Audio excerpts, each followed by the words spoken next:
here we go. Alright, hi everybody. We're going to be starting momentarily. Yes, this is me, Sage, in a van. We'll be starting in just a second. I'm going to give I'm a little bit early. So if you are new to this is, I'm doing the Cleveland State University professional development session on video web marketing, and I thought it apropos to do it in my van, the worst place ever to do a video show on the road, but I'll get more into that in a second. So yeah, just so you know, we just got back from Fort DeSoto State Park, which is outside of St. Petersburg in Florida, like in the Tampa Bay area. We're campers. I don't know if you can see it in the back. I don't think. Oh, that's my kid. Hey, Indy. My mom's back there. That's my mom, and that's Rocky. She's driving. Tip number one when you're doing a video show on the road: don't drive. Don't do it. I mean, they tell you not to text and drive. Doing a video show and driving, I mean, they don't even need really to. I think it's one of those unspoken laws. I do not recommend doing a video show while you're driving. I don't even really recommend doing one while you're sitting in the passenger seat. It is the most precarious way to do. That's gonna be good. No, you can definitely wave. Don't stop the waving. I mean, it's more interesting than anything I have to say. Or yes, or you two could fight. That's good. So yeah, so we're going to be starting here in a second, and with any kind of luck, the signal will hold up. So we'll see. So hold on, let me turn on the chat window. Let me write a little chat so that you guys know you can chat here. Hold on. Oh wait, hold on. I have something I have to write anyways. Paste. Moderate off. Okay. With any kind of luck now. Oh, a couple more people are coming in. Good. You should be able to now post without having to log in. Hold on, give me one more second here. Let me turn on links so you can post links. We can all post links. Hold on. Links on. Autocorrect is a nightmare when you are posting something that your computer or your phone doesn't understand. Links on. There. Links on. No. Links on. Wait. Okay. There it is. Hold on. There. Let's try that. Good. Okay. Good. So hopefully you're seeing the chat window, and with that, I think we should get started. A couple people are coming in. That's encouraging. Hopefully you're finding this and it's working. I hope it's working. That's always the biggest question. With any kind of luck, it is. So welcome to the Cleveland State University Professional Development webinar on web marketing, video web marketing. And that's Furby in the background. We picked up Furby. So if you just came on, I am streaming this from my van. We are leaving Fort DeSoto State Park on the west coast of Florida. Amazing. If you are campers, I highly recommend Fort DeSoto State Park. Probably one of our most favorite state parks we ever camped. Would you say? Rocky says thumbs up. Oh, did you know that, what's his name? Siskel or Ebert died? Yeah. Now there's no more thumbs. Both of them have passed away. Yeah. That's unfortunate. Yeah, I know. Which was it? Siskel or Ebert? Ebert passed away. Siskel had died earlier. They did a wonderful write-up I found online. I tweeted it out actually. If you go to my Twitter account, it's really an impressive individual. And had a terrible bout fighting cancer in the last several years of his life.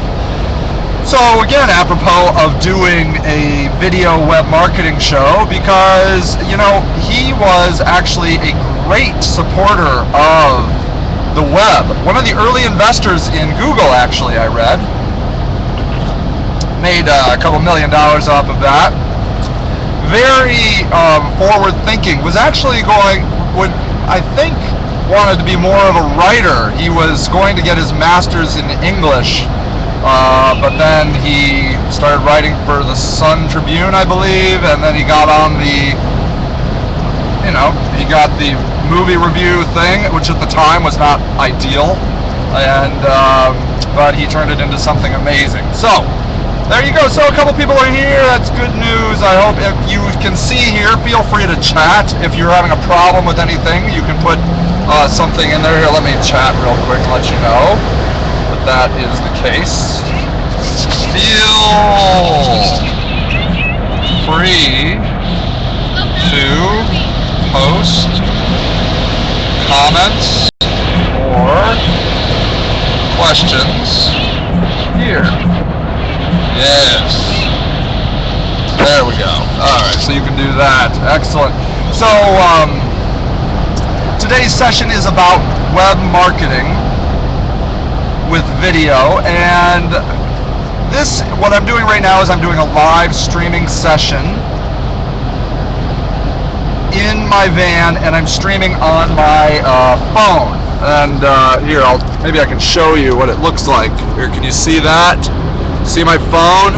So that's what I'm looking at. This is the front cam that I'm using, and this is Ustream. So Ustream allows, I would say Ustream is the best tool for doing this kind of session, a live mobile session. I've tried a lot of different tools. I've been really hooked on Google Hangouts recently, and it's really great, but it's not great for this kind of application. This is ideal, I would say, for this. I was turned on to this by a video blogger he goes by the Twitter handle Timcast, and he did a 24-hour live broadcast of the Occupy Wall Street movement, and it was very compelling to me because he was able to get way better footage than what CNN was able to get, because CNN had to have a huge truck.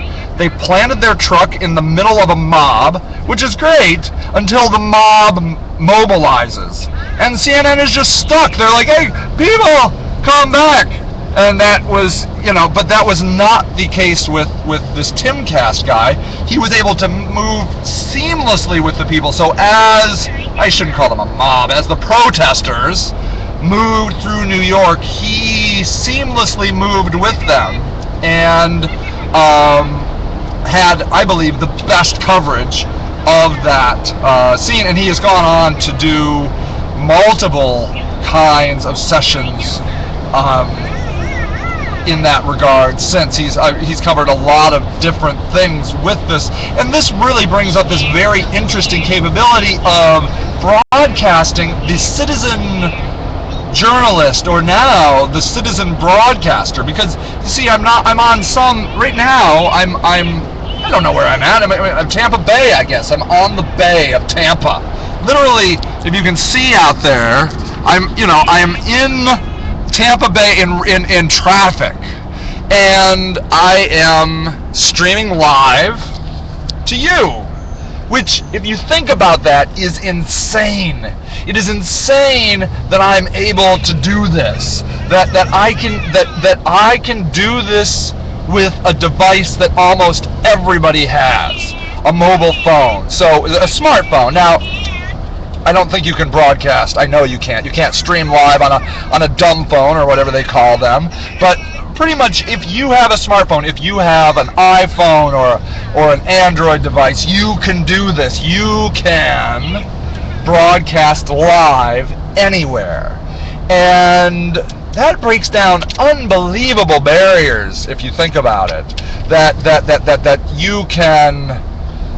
you have this ability that only the most wealthy, sophisticated broadcasters could do in the past. Now anybody can do this. And on top of that, this is being saved. This will be saved at Ustream, and then I can go in and upload it back over to YouTube. And so it becomes very... It's a very easy thing. Now I will tell you this, that over the years I have done a lot of mobile broadcasting. And what I'm doing right here is the worst case scenario. This is, although traffic jams are actually great, because what's happening is I'm moving in and out of signals, and you run the risk of losing your broadcast at any minute, especially when you're driving. Now if you're walking is fine, because you're not going to get as far as you can in a car. And me over Tampa Bay is, I mean, this could drop at any minute, which would stink, you know, but I thought that it was worthwhile to show you how this can be done in this way. And so I will say this, that doing this in a big metropolitan area tends to be better than this. I've actually done this show in the hills of West Virginia and have completely lost my signal. That was the moment at which I kind of decided I was not going to do live streaming in the car anymore, because that was the most precarious. But I have done live streaming in state parks, national parks, on the beach, in a Starbucks. Starbucks is great. Just, you can, anywhere you can find a signal. So this is, I'm streaming this off of my 4G, Verizon 4G here, and that is a, basically all you need. It'll run fine on 3G as well. So, you know, it's something to consider. That one of the things that I think people, when they think about video, it just seems like a huge burden to them. It's like, oh, where am I going to edit, and how, you know, what am I going to say, and how am I going to say it, and what are people going to think of me? And that is one of the biggest fallacies of video. It's not about that. It's not, and I think what happens is you get in the mindset of watching TV, of watching a professionally developed broadcast, even a professionally developed reality TV show, and the editing that is involved and that sort of thing. It seems daunting. And then you see, like, when people do a professional video of their business, and you know, it's all polished and they have the background music and the things are flying around in the intros and the outros, and you're like, oh, I can't possibly, I mean, that's going to be such an ordeal. And you need to wipe that concept out of your mind. That is not the world we live in anymore. That is not necessary anymore.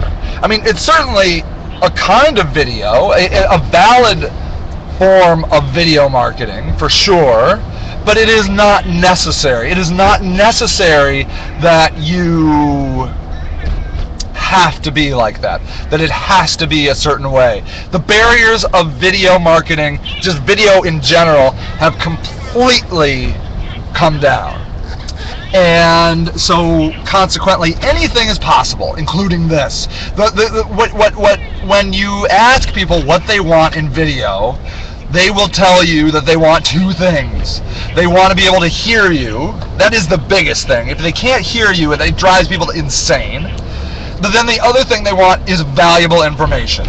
If you have something interesting to say and they can hear it, they're cool with that. That's it. That's the deal. Everything else is up in the air. And then people will say, well, how long should it be? That's the number one question I get. How long should your video be? Well, right now I'm at 14 minutes. And I'm probably going to go about an hour. I don't know, maybe not an hour. We'll see, unless you have questions. But what I can tell you is that there are no rules. There are no rules in video today. And we as video publishers are making the rules. We are deciding what is video, what is video broadcasting. And so I really encourage you not to get caught up in this concept of things have to be a certain way, because they don't. There's just everything has changed now, because I can come to you on a bridge in Tampa Bay from my phone live, and I can have a conversation with you. I mean, you can chat with me, and that right there is a disruptive technology that takes down all the walls, takes down all the barriers. And so then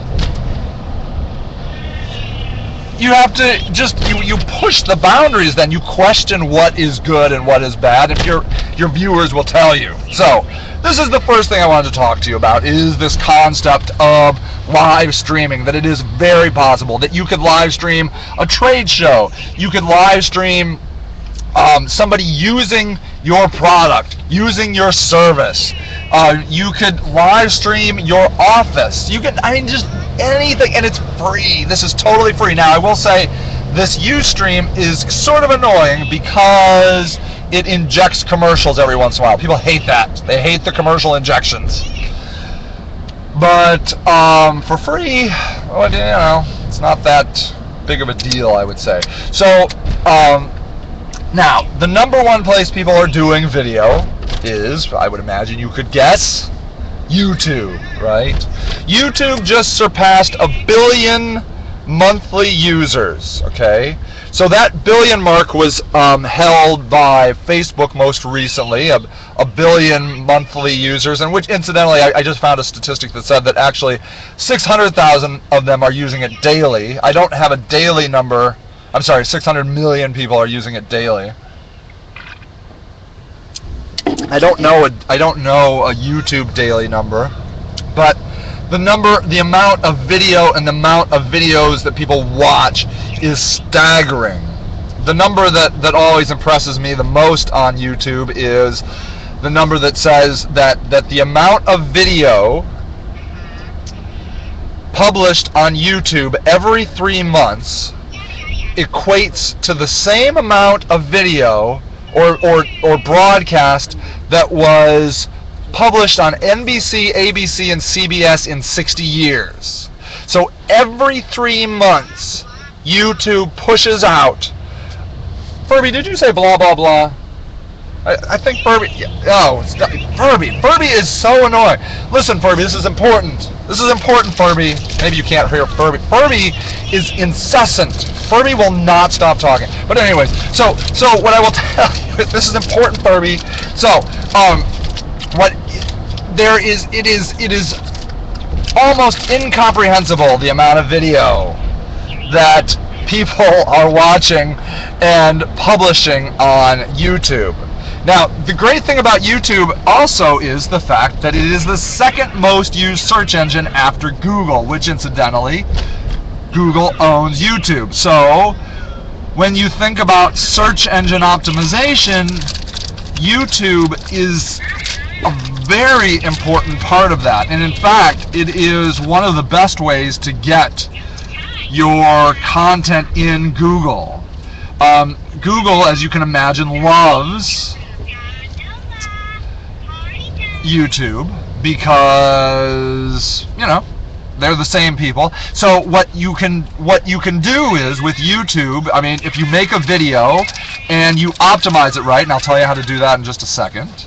If you optimize your video right in YouTube, it will oftentimes appear in Google search results. So not only will it appear in YouTube search results, but it will appear in Google search results. And the way you optimize a video initially is very easy. You first of all need to do key phrase research. And one of the easiest ways to do key phrase research is to go to YouTube and start typing in your phrase that you think people might be searching on. Okay, so a phrase like, let's say you do drywall. Okay, so just go to Google or go to YouTube, you can go to either one, and just in the search bar type in the word drywall, and below that you will start to see what they call suggested searches. These are searches that other people have done, and you'll see a variety of drywall phrases, and those are all phrases that you can create video for. It's a very easy way to do key phrase research to determine what videos you should create. You want to do videos based around what people are searching on. You'll get better results that way. So let's say a phrase is drywall repair. Okay, how to do drywall repair maybe would be a good video. So, you know, if you're a drywall expert, you could make a video on how to do drywall repair. And that would be a great title. So there are 3 areas where you can put key phrases in the title. Okay, a YouTube title can be 100 characters. The closer you make it to 100 characters, the more potential key phrases you can put in there, the more phrases people can search on. So but I would say that's a good title. How to do drywall repair. Okay. Yes. Do you have a question, Rocky? Is the title and the headline of the video the same thing, or are they different? Okay, great question. Is the title of the video and the headline the same thing? In YouTube it is. Okay. So there's only, like, when you type in a title in YouTube, that will be the headline that people see. Okay. Excellent question. Thank you. Thank you for participating. So and Furby, I've had enough of your participation. You don't contribute very well at all. Yeah, thank you, Furby. Yeah, Furby's gonna stop talking. I'll start talking any second now. So at any rate, did Furby's batteries? No, I thought Furby's batteries maybe died. Oh, can you see this plane? Can you see that? Anyways, I'll keep talking. So, so your title can be 100 characters. Tampa Bay Airport. You can fly right into Tampa Bay and go to Fort DeSoto State Park, just saying. So, at any rate, you can, I'm just going to pan around so you can, oh, there's a big bird. Okay, so at any rate, that, we can stare at people too. Here, I'll try and find you people to stare at. Oh, look at those people. So, then the next thing you can do is you can add your description, and you should use your key phrase in that. And your description can be up to 5,000 characters, and this is a lost opportunity for most people. Oh, let's look at that guy. Yeah, he's a boring guy. Anyways, so most people do not fill out their description to the fullness of its ability. 5,000 characters is a lot of characters, and the more characters you use, the more likely it is that you will appear for different phrases people have searched on. One of the easiest ways to get more characters is to transcribe your video. I use a service called Verbal Ink, and verbalink.com is here. Let me try putting that in there. Hold on. Let's see here. 1 second. Okay, http:// hold on, let's see if I can do this. I want to see if the link works. VRB verbalink.com. Nice. Okay, let's see if that worked. There you go. So there, that I'm a big fan of Verbal Ink. They charge by the minute of content. So if you, and it's like $1.50 per minute. So if you have a 10-minute video, it'll cost you $15. That's for one person. If there's multiple people, then the per minute cost goes up. I can't remember what the per minute cost is. But so at any rate, 5,000 characters in your description. If you do that, you have a significant chance of ranking for a lot of other things. And then finally, the tags. YouTube has tags, and you can have 120 characters in a YouTube tag. So you should use that as well. And drywall repair would be a great tag, or how to do drywall repair would be a great tag. And that is another area. So at that point, you have now optimized your video on the front end as well as you potentially can. Okay, that is the essence of your optimization. However, that will not, in this day and age, do you much good. It'll do you a little good, but not much good. Because what I will tell you is that the people that do really well on YouTube are the people that get a lot of engagement. And here, see there, look, Tampa International Airport. Let's see, there it is. I don't know what's going on. I mean, I guess it's, what day is today? Friday. So is there rush hour or something at 11:30 in Tampa? I don't know what's happening. At any rate, so the secret to a successful video on YouTube is to get people to comment on it, share it, like it, subscribe to your channel. Those are the secrets. And the way you do that is to create compelling video. There you go. There's the secret. Create compelling video. Oh, look at there. Southwest. There it is. Look at there. Southwest. Now at Akron Canton Airport, by the way. Very cool. Like Southwest. I'm a Southwest fan. So, I don't know if you can see those sky shots or not. I don't know.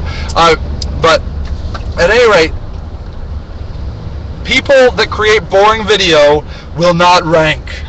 Okay? So if you want to see a video, my most viewed video, which is sort of an embarrassment because I have over 800 videos, maybe 900 now. Most of them are on web marketing. But the video everybody loves is installing a sub pump. And if you go to Google and you type in installing a sub pump, you will see it. You will see my installing a sub pump video. I think it's the second video now on Google. And I don't know anything about installing a sub pump. What I did was I had a friend over that was helping me put a bathroom in my basement, and we broke through the foundation in the basement, and there was a huge pool of water, and he's like, dude, you can't just cover that up, you got to get that out of there. And so we went and installed a sub pump, and so we just haphazardly throw some stuff in a hole and throw some gravel around, and everybody just complains about this video. They just think it's a terrible job, but that's the secret. Everybody else's sub pump videos stink because they're right. They're good. They installed it well. Their sub pump videos blow because they did a good job. My video wins because I did a crappy job. Which is probably why my web marketing videos don't do really well, because there's nothing controversial about them. Controversy is the secret. If you have a video that is controversial, you stand a significant chance of getting engagement. Controversy or funny. Those are the things people like to comment on, okay? So you will oftentimes find that boring videos don't rank. Unless everybody in your industry is creating boring videos, and then in which case, you might rank, you know? So it's something to consider. That being said, it's not that people don't like boring videos. People will watch boring videos. They'll watch this video. This isn't boring. See, look, the skyline. Yeah, do you have palm trees in Ohio? I think not. No, you do not. And besides, this gives me something, it's not boring, see? I got palm trees down here. Oh, there's the Microsoft garage. Wow, they got naming rights to the garage. That's weird. I've never seen naming rights on a garage before. Yeah, whatever. Maybe they can't afford the naming rights to the building next door. I don't know. Garage people, though. I wish I owned a garage. I mean, parking garage would be awesome. I would totally put anybody's logo on it they wanted. So at any rate, compelling video, interesting video is the key. Now, how do you create compelling video? I recommend Toastmasters. Go to Toastmasters. You know, one of the things in Toastmasters they do is, the very beginning, I think, everybody at Toastmasters had to do this. I kind of forget. how they did this, but you pulled a topic out of a hat, and you had to speak on this topic for like 2 minutes. And they were obscure topics. And you had to riff, and then on top of that, there was a contest who did the best riff on their random topic. And so it made it, you had to really be on your toes. And so one of the things I'll tell you is the more you speak, the more you push yourself, the better you get at this kind of thing, okay? And in fact, putting yourself in your van with Furby is a good challenge. I recommend doing a live stream with an audience with a Furby in the background. It pushes your limits. Here we are. We're never going to get out of Tampa Bay. I don't understand what's happening here. Oh, look. Macy's now owns this garage. You see, here's a missed opportunity in Ohio. Did you know that you can name garages? I think we should name more garages in Ohio. There's we should do that. The Macy's garage. There's the Saks Fifth Avenue. Now, not only did they name it, they got 2 people, the Macy's and the Saks Fifth Avenue garage. Oh, it's amazing. Anyways, so that I would recommend that you, if you want to do video, that you get better at video, that you get better at public speaking, and one of the ways that you do that is to do more of it. I can't tell you how many people are like shy about doing video. They're like, oh, I hate the way I talk. Yeah, well, I hate the way I talk too. Look at me. Oh, I'm ridiculous. I'm like, I talk weird. I don't, my nose doesn't even work right. I got busted in junior high. It's crooked. I look a mess. I don't have any hair. But you know what? You get over that. If you do like 1,000 videos, you're like, you don't even care about that anymore. And so that is one of my tips. If you're going to do video, just do video. Don't get hung up on making everything perfect. Now, I will say this, that if you study the great YouTubers, and there are several of them, Ray William Johnson, highly recommend following Ray William Johnson. The William DeFranco show is really great. And my kid right now, who's your favorite video YouTuber? Smosh. Yes. These are professional people. Hold on. So he loves Smosh. iJustine I was thinking about, right? You love iJustine. So iJustine is this woman who is a gamer, and she's super funny, and she has a how-to video on how she has done this stuff. And one of the things that she says she spends most of her time on is editing. Video editing. Now, this is something I do not spend a lot of time on. I should do more editing. But now, here's another thing that people say. They're like, oh, but I don't have the expensive video editing software. You don't need it. You don't need the expensive video editing software. If you have a PC, Windows Movie Maker will be fine. If you have a Mac, iMovie will be fine. There are no excuses anymore. There are no excuses. Look, I'm still in the van, and I think I'm still broadcasting. I could be wrong. The people that could be here just could be staring at a blank screen, just out of politeness. I don't know. But look at there, Budweiser Black Crown. What the heck is that? They got funny things down here. It's like a foreign country. So at any rate, editing your videos can make a big deal. So that's one thing that I would recommend that you do. You come up with a topic, you riff on the topic for a while, and then you go back and you shorten it and you condense it and you make it tight. People do not like watching endless video. Unless, of course, they're watching a show like this, in which case they seem to sit around and watch an hour of it. I don't know why. They're trapped. They're trapped. How could they be trapped? They paid for it. What did they pay? These people did not pay anything? Oh, really? This is free? No. Yeah, that's a good point, though. If I made people pay, they would be like, maybe at minute 40 he will say something interesting. Right, stop showing me birds. Yeah, birds and Furby. I get it. Oh, we're coming up into Tampa, though. We're moving along nicely now. This is good. You know what? I hate traffic when it doesn't pay off as to why there was the traffic. I like to see blood. Blood. Yeah, me too. So, Toastmasters, I highly recommend that. Now, let me show you in my bag of goodies. Can you see? Here's my bag of goodies. It's right here. If you were watching the show, Indiana, you would see it. Hold on. I'm going to open up my bag of goodness. And I'm going to show you some of my tools of the trade. Okay, okay, so here is my video bag. And there's Furby and my mom. Hi, Furby. Okay, so can you see in here? So let me show you. Here's something that I like a lot. I like this thing.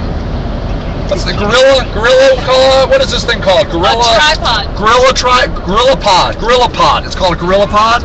I like it because, look, hold on. Wait, let me set you down for 1 second. See, watch. See? Look. See there? Pow. You can set it right there on your dashboard. That's not very safe.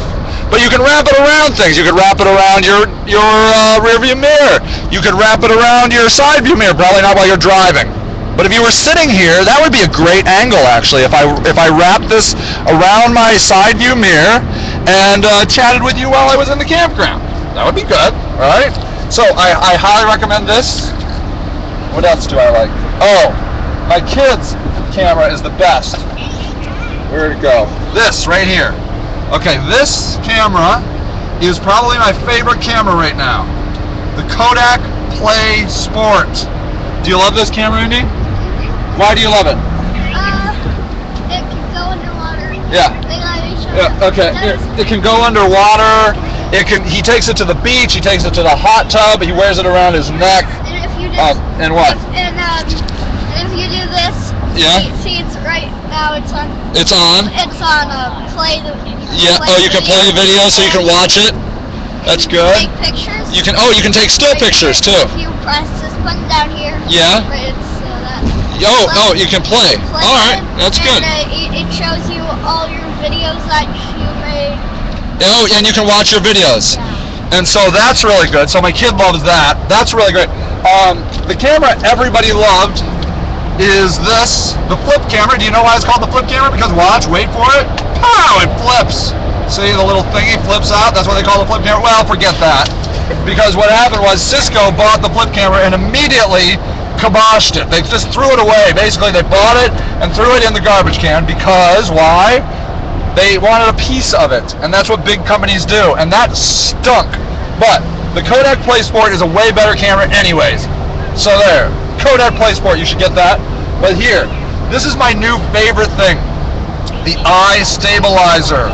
And what this does is this gives me an ability. I can put this on my phone, like I clamp it on my phone, and then I put my phone on my Gorilla Pod, and now I have a tripod for my phone. Because the thing about, you see, like most cameras have these little screwy-on-y parts. I'm sure there's a professional word for that. And it screws onto a tripod. Well, phones obviously don't have that, but the eye stabilizer does. So I really like the eye stabilizer. Now, this camera does not have it, but the thing high-end people that are really into these days are DSLR video cameras. So digital single lens reflex video cameras. They love these because they have video on them, and the great thing about them is you can switch out the lenses. Lenses are the key to amazing video and stills. And so what you can do with these DSLR video cameras, Canon has one and Nikon has one. You can't go wrong with either one, in my opinion. There's not one; they have multiple ones actually. They're about $1,000, whereas like the Play Sport's right now $89. But the video quality that you get out of a DSLR is unbelievable. And so, you know, if you're looking for really beautiful video, investing in a DSLR might be the way to go. So there's that. I have a question. Yeah. Would an $89 video camera be better than what your iPhone has on it? Is there any point to that? So is there any point in getting the video, the $89 camera I don't know. At what price point does it make a quality difference? Yeah. Well, one of the cool things I love about the Play Sport is that it has an external memory card. And so you can have like a 32 gig, you can have multiple 32 gig cards, which would be nice, which most phones don't necessarily have. But I gotta say, I don't know. I mean, well, that's a 1080p, that's a digital HD camera, and I don't know what the quality is on this, so maybe the quality is a little bit better. Yes, Indiana? My question was, just to warn you, I think this doesn't come with a string. Oh. Somebody just made this one. Okay, that's a good disclosure. So it does not come with a string. Yes, so what your Nana, I think, made that string for you, right? Yeah. But it is good to have a string, around, because you can just wear it around your neck, which is good. How many times have you dropped your phone making a video? Yeah. She said, how many times have I dropped my phone making a video? I drop it all the time. So having your camera around your neck is pretty nice. It's pretty good. So that's a good tip. Yeah, see, they just dropped it. Doesn't even matter because it's around his neck. So let's see. So do I have anything else? So yeah, that's a good question, Rocky. I would say that maybe, and I don't know for sure, maybe it might be a higher level HD camera, because I know that's a 1080p, and I don't know what this camera is. But to be honest with you, I mean, now YouTube likes you to upload really high quality HD, but it takes forever to upload, forever. Speaking of forever, I have a YouTube question. Oh, a YouTube question, awesome. Whenever I upload a video, it's like, hey, we noticed that you're shaky, and we're going to fix that for you. And then it's like, every time I push that button, it takes 20 to 30, it takes forever. Is it worth that? Yeah, so you're like, well, come back later. So that's a very cool point, because YouTube has a bunch of editing abilities, and one of the things is stabilizing. So, but anytime you can trim videos, sometimes I'll trim a video on YouTube. Yeah. And it takes like a half hour or so. Yeah. But you can still watch the video in the original format. Oh. So they're doing something magical on the back end. Like they're probably reprocessing the video or something along those lines. So you can still watch the video in the original shaky version, but when it's ready, it will stabilize. Oh. Okay, so you don't have to stop. You can publish your video right away. Oh. So, but I appreciate you bringing that up, because you should check out, how did you get to that area? You just saw that pop up when you uploaded a video, hey, do you want to? It's asking me if I want to do that. Yeah. So I highly recommend that you look into the editing features of a video. So you can trim it, you can change the lighting, you can overlay music. You can do all sorts of things. And then the other really cool thing about YouTube is you can annotate videos. So you can say, hey, you can put a little text over your video and say, hey, check out our next video, and you can click on it, it'll go to the next video. You can click, you can put a little annotation that says subscribe to our channel. You can do anything on a video that stays within YouTube. Now, I've discovered that I'm a YouTube partner, whatever that means, and I now have the ability to link out to my own website. So I can now link out to the SageRock website from YouTube, which is super awesome. Super awesome. So that's really great. So there's tons and tons of features. They're always innovating over there, always doing really, really cool, interesting things. So I highly encourage you to do that. One of the things that I also recommend, oh look, this is an actual thing. So here's an actual accident and no traffic. There's a state trooper, I think. Is that a state trooper? Yep, state trooper. I have another YouTube editing. Oh, yes. So you're saying that if I edit it in YouTube using those tools though, and I embed it in another website, the edits won't be there? The edits will be there when they are ready. Oh, okay. So the edits will, once the edits happen, then it will show the edited version. Okay, always. Then. Yeah, always at that point. That's right. Now, if I download it and upload it somewhere else, still? Download it from YouTube? Yeah. Can you do that? Possible? I don't know. Never mind. I'm not sure. So sorry. No, now wait. I do know that there are tools like you can, if you do a search in Google for how to download a YouTube video, there are places that you can go that will download your YouTube video for you. Oh, okay. And in that case, it would be the edited version. Okay. So once you edit it, that's what is actually there. The other version is no longer there. Doesn't exist anymore. Cool. Yeah. Thank you. So, but that's good stuff. So that's something to consider. Let's see, what else do I want to say about? So one of the great things are that I recommend that's very cheap. Now this isn't free, but it's very affordable. Are video ads, and video ads are done through Google AdWords now. You can type, if you do it. Oh, here's another guy. Let's watch this. So, boy, I guess they're pulling people over. Man. Don't get pulled over. That'd be terrible. So, if you do a search for YouTube video ads in Google, you'll find it. But it's run now through Google AdWords. You have to set up an AdWords account, and you can make your video appear for all sorts of things. For people that are looking for a certain kind of interest, that have typed in a particular keyword. All sorts of things, and or regionally, like you can target regionally, and that's very interesting as well. So I highly encourage you to do that because it's so cheap. It's on a per view basis, and it's a lot of times like a dime per view or something like that. It's so affordable. So that's a real great opportunity. What else do I know about video? There's other video services, so like Vimeo, for example. Oh, look at this thing here. Look at this ball. What is this thing? I saw it coming in. People just build things to build things, I think, sometimes. It's a playground? Like a geodesic dome playground? Yeah. So, so Vimeo, some people say, well, should I upload my video to other places? I don't know.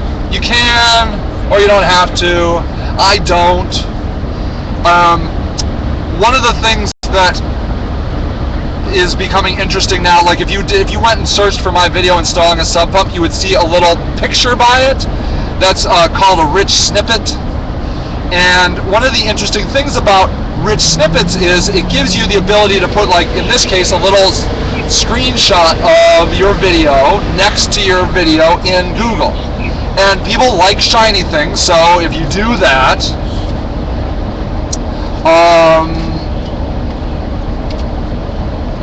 there'll be a little picture next to your video, and it entices people to click on it. Your click-through rate tends to go up. But here's the thing. If you only put your videos on YouTube, in its natural state, Google will not show the video rich snippet if you've embedded the video on your website. It will only show the rich snippet as it points directly to YouTube. Does that make sense? So you normally cannot have a little picture next to your YouTube video and have it then link right back to your website. It'll only link back to your YouTube channel. Now that being said, if you do a search for the Yoast, Y-O-A-S-T video optimizing tool or something like that for WordPress, he supposedly has a way to get around that so that you can make a rich snippet of your YouTube video, but it doesn't link back to YouTube, it links directly to your page on your blog. So that's something to consider. If you go over to the the SageRock blog, 2 posts down, I have a really in-depth video or article on tons of video optimization tools and tips and techniques, so you can check that out. Here, let me put that over here. Let me try this. 1 second here. HTTP. Okay, 1 second. I'm typing in a car. Also, very, very difficult. Almost done. Not really. Twinkle. We have a dog. Twinkle is a very good dog. Never says anything, mostly because she's deaf. But Furby, Jiminy Christmas, won't stop talking. Okay, here. Let's see if that worked. Okay, so if you just go over to the Sage Rock blog, you can check that out. Like I said, it's not the last post that's up, it's the one right before it. So there's tons of resources there. Anything else? Anything else? Video. I would say the biggest thing I see people do wrong about video is the fact that they don't do video. They're just hung up on, they're just self-conscious or something. And I'm telling you, we don't live in that world anymore. We don't live in a self-conscious world of video. You just need to make the videos. Now, what I do, like, so now I will have a topic. So today was video optimization. And the thing about it is that's my bailiwick. Video optimization is the thing I know most about. So I don't even need notes. I mean, I could riff on video optimization all day long because it's in me. And the thing is, you probably have a similar topic in your business. You probably know about machining, or you know about drywall, or you know about car mechanics, or, you know, anything. And then the other thing, people are like, oh, well, what about the liability? Big companies are always telling me about the liability. I believe that's just an excuse, because I'm telling you, I have seen big companies do insane things.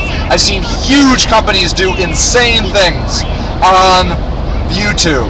And when you start talking about liability, it's usually because you are wrapping your beliefs that you don't really want to do it, that you don't believe in it, that you don't want to do it, that it's too hard, that you just want to do what you've been normally doing, and so you throw out that, oh, well, what about the liability? I don't buy it anymore. We live in a world that is completely new. And if you wait for everything to litigate, if everything needs to get a litigation before you try it, you are going to be completely behind the curve. And there's going to be something else that people are into and won't be litigated. We live in an information knowledge era. People make money on knowledge and information, not on making things. And so things are going to just continue to get faster and faster and faster because the making of the thing costs nothing. The making of the thing is not where the money is at. The creation of the thing, the thought of the thing is where the money is at today. And so you waiting for things to get litigated, waiting for things to be proven, you will just sit on the sidelines for the rest of this era until there is a new era. And you just can't do that. That is an outdated way of thinking. So the SEC, for example, just this week came out and said that as a public company, you are allowed to post information on Facebook and Twitter. Okay, so that it is now assumed as a shareholder that if you want to keep up on your stocks, that you need to keep up on their Facebook and Twitter account, because now it is completely legal to post specific information that does not have to be posted anywhere else on Facebook and Twitter. It is that the government actually is catching up on this, which is insane. The government and education usually can't catch up on this stuff at all. But that is the reality, that this is happening, and you not doing it because of some excuse is just that, an excuse. So get out there, do the video. You can do it. If you feel afraid or worried, now that's something I can really understand and appreciate. But just go to Toastmasters. Get over your fear. Don't let your world hold you back. Don't let the world be constrained because of some sort of arbitrary fear. Oh, look, more traffic. That's good news. All right, everybody, that's enough out of this session. I think it ran the whole hour. That's a miracle. I will say this.